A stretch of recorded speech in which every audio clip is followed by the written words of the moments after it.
Open university India international తరపున ఒక సవాలు విసురుతున్నాను. చర్చిలను పడగొట్టడానికి క్రైస్తవులను తాకే ముందు ఒకవేళ మీకు ధైర్యం ఉంటే మొట్టమొదటిసారిగా బైబిలులో యేసు పలికిన మాటలు సమాజానికి వ్యతిరేకంగా ఉన్నాయని నిరూపించే దమ్మున్న మనగాడు భారతదేశంలో కాశ్మీర్ నుంచి కన్యాకుమారి వరకు, అరేబియా సముద్రం నుంచి బంగాళాఖాతం వరకు ఎవడైనా ఉంటే నిలబెట్టండి. నేను వాడిని గెలవలేకపోతే ముట్టుకో, నా చర్చిని పగలగొట్టో, క్రైస్తవులు కొట్టో, అంతవరకు వెళ్ళనివ్వను నిన్ను.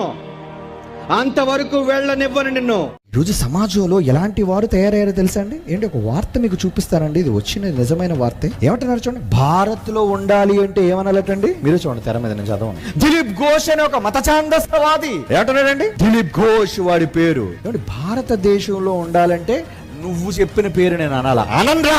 ఏం చేస్తావు నువ్వు? అనను నేను. నీ చేతనైతే నన్ను అనిపించరా?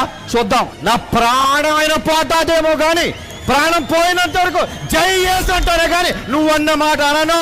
అనిపించలేవు.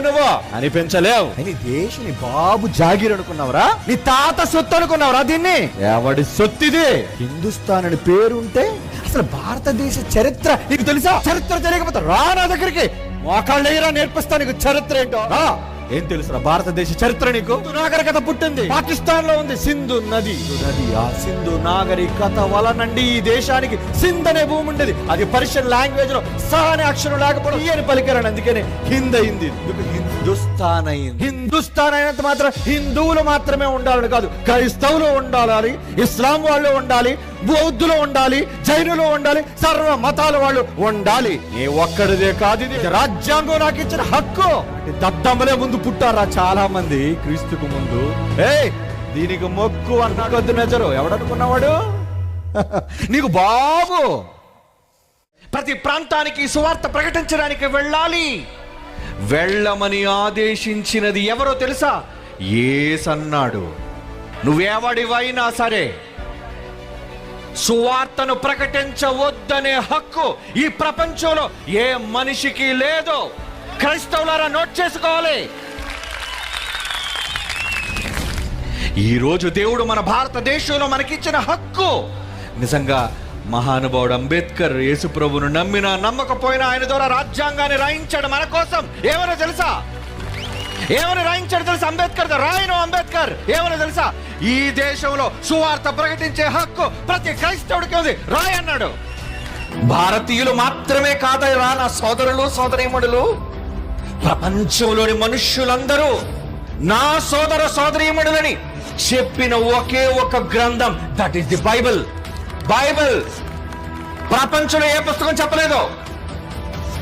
ప్రపంచంలో మనుష్యుడు రాసిన తప్పుడు పుస్తకాలు మత గ్రంథాలని చెప్పినవి.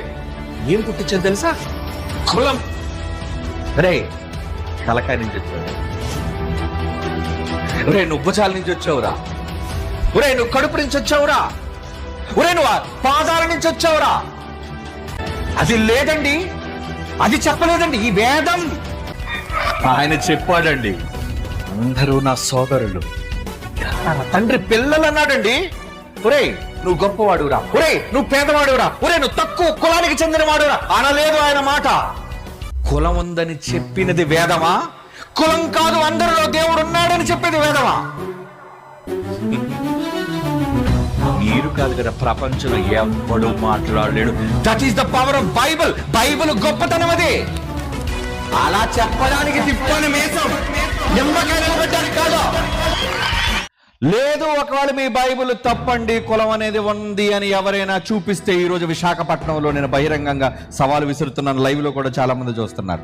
ఒకవేళ కులం ఉంది అని ఎవరైనా నిరూపిస్తే, మనిషి శరీరంలో నువ్వు రాసే దిక్కుమాలి చెత్త కాగితాలు, పుస్తకాలు, ముద్రలు, సంతకాలు వద్దు, తీసిపడాయి.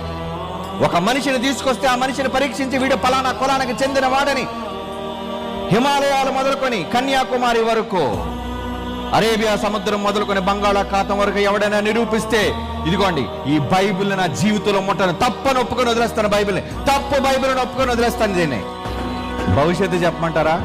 అంత దమ్మున్నాడు ఈ దేశంలో ఎవడలేడు. దమ్ము ఎందుకు తెలుసా? దమ్మున్నది ఒకే ఒక గ్రంథం, దట్ ఈస్ ది బైబిల్. ఎవరికి భయపడాలి? ఎవడికి భయపడమంటారు? భయపడ్డానికి నన్ను కన్నది పిరికివాడు కాదురా, నన్ను కన్నది పిరికోడు కాదు. భూమి మీద ఒకనాడు క్రీస్తు కోసం మీసం మెలేసిన నా తండ్రి జైశాలైతే కాపాడుతాం. క్రైస్తవ్యాన్ని చంపడానికి ఎవరు ముందుకొచ్చినా మీ డెడ్ లైన్ మీరే గీసుకుంటున్నారని మర్చిపోకండి. భూమి మీద నాకు జన్మనిచ్చిన నా కన్న తండ్రి అయిన శరీర సంబంధమైన తండ్రి మీసం ఉన్న రోషగాడు జైశాలైతే, ఆయనను కన్న పరలోకపు తండ్రి రహారోషము కలిగిన దేవుడిచ్చాడు రా ఈ జన్మ, దేవుడిచ్చాడు ఈ జన్మ. పరలోకంలో నా దేవుడికి భయం లేదు, నన్న కన్న జైశాలికి భయం లేదు, నాకెక్కడి నుంచి వస్తుందిరా భయం? రాదు.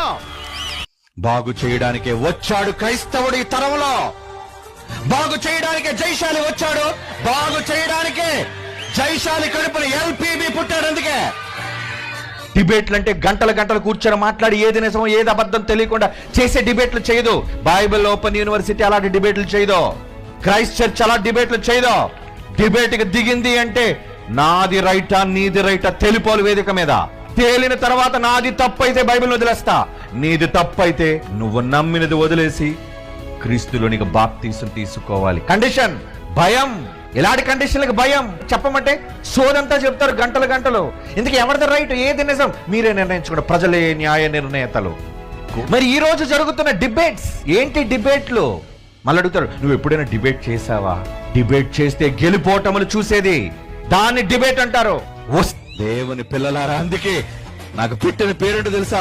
క్రీస్తు తరపున న్యాయవాది. అరే నల్ల కోటు కాదురా, తెల్ల కోటేసుకొని ప్రజల మధ్య వాదిస్తా, తెల్ల కోటేసుకొని వాదిస్తా ప్రజల మధ్య.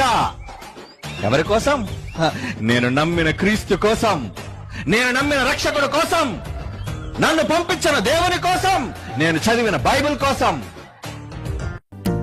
Happy birthday to you.